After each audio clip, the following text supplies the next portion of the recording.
Hey folks, it's Ryan out here on the ranch in Arkansas. Hope you all are having a great day. We've been battling heat and dry weather all week.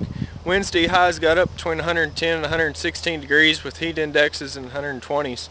And that's historic all-time highs for Little Rock. And we even set records for the warmest low temperatures during the day. I think it was close to 84 or 85 degrees. And last couple of days we've been close to that 100 plus degrees during the day and 85, 86 degrees in the mornings. And that's really hard on us, hard on the equipment. Tractors kind of been overheating, you know, if everything's not cleaned out well and the fluids are not all up to par. And we've been getting pretty hot when the air conditioners aren't working in the cabs. It's just kind of sitting in a big old glass bowl. So yesterday we had to take a little bit of time out when it got real hot. The cattle are taking it pretty hard too this time of year when it's getting up in the 110, 115 degree range. The cattle, they do as much grazing as they can in the middle of the night, but still in the middle of the night, midnight is 90 degrees. And so they're taking it pretty hard, losing a little bit of weight. So we've got to make sure that the grass is nutritious enough for them. You know, the grass is getting pretty dry, and so protein levels in our grasses are starting to drop. And so we're having to do a little protein supplementation.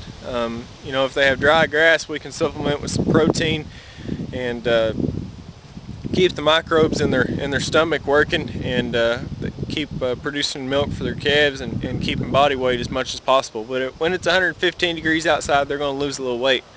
Another problem we've been coming up with is the drought, and our ponds are starting to dry up here coming into August. We've got a couple ponds that are getting pretty low, a couple that have actually dried up. And so what we're doing is we're putting in stock tanks with city water like this one, and keeping the cattle with fresh, cool water. That's about all we can do. We're pretty lucky. Here in Arkansas, the tracts of land are pretty small, and they're kind of split up, so we're close to main water lines, and we can hook up with a meter and provide our cattle with some fresh water with a little bit of pipe out into the pastures. But that's just kind of the thing we're dealing with. During the middle of the days, the cattle are heading into the trees. In fact, when it's been as hot as it is, by 8 o'clock, 7:30, 8 o'clock, the cattle are already headed for the trees, and they're standing in any water source, ponds, creeks, ditches that they have, trying to cool off. And we've been trying to watch the calves for getting sick during the summer when they get real hot like this, and if they haven't shed a lot of their hair, sometimes they'll get a respiratory illness. And so I talked about that a few days ago on my blog post, and we're trying to watch on that and keep on top of that.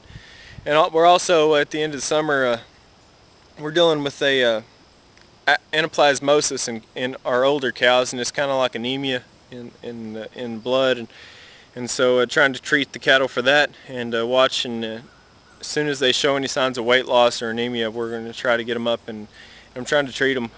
It's kind of one of those things, the flies will spread around to the herd, so you pull out the ones that are infected with the infection, and try to keep it from spreading throughout the herd. And once they catch that, they kind of relapse, so we'll kind of have to cull them out of the herd once they get that.